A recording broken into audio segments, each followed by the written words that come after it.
Hi friends, welcome to my channel. ఈరోజు నేను masala egg curry అనేది చేస్తున్నా.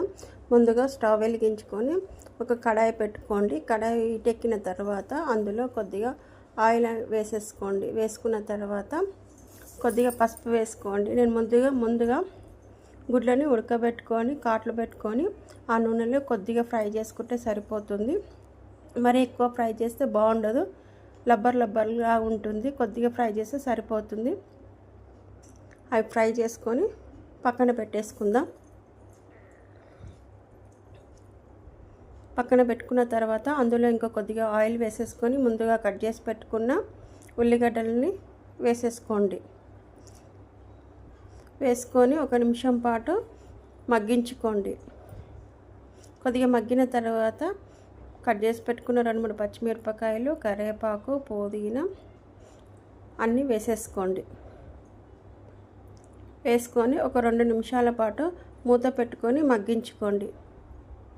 కొద్దిగా మగ్గిన తర్వాత అందులో అల్లం వెల్లిగడ్డ పేస్టు, కొద్దిగా పసుపు,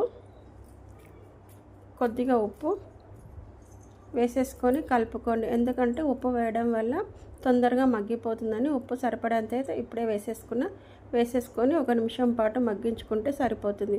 తర్వాత నేను ఒక 3-4 టమాటాలు మిక్సీ పట్టుకొని అందులో వేసేసుకోవాలి. వేసేసుకొని సరిపడేంత కారం గిట్టే వేసుకోండి. వేసుకొని కలుపుకొని కొద్దిగా చింతపండు గుజ్జును తీసుకొని అందులో వేసేసుకోండి.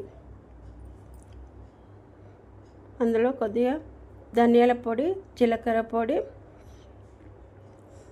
కొద్దిగా గరం మసాలా, కొద్దిగా మిరియాల పొడి అన్ని పొళ్ళు వేసేసుకొని 1 నిమిషం పాటు ఉడకనివ్వండి.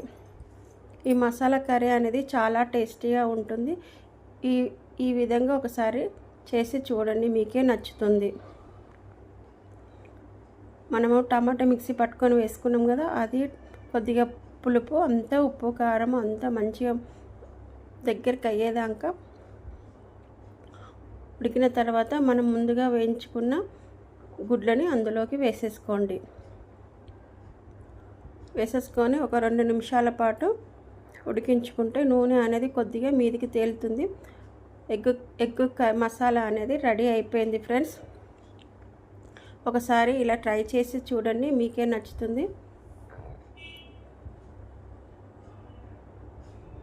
ట్రై చేసి చూసి ఎలా వచ్చిందో కామెంట్ రూపంలో తెలియజేయండి.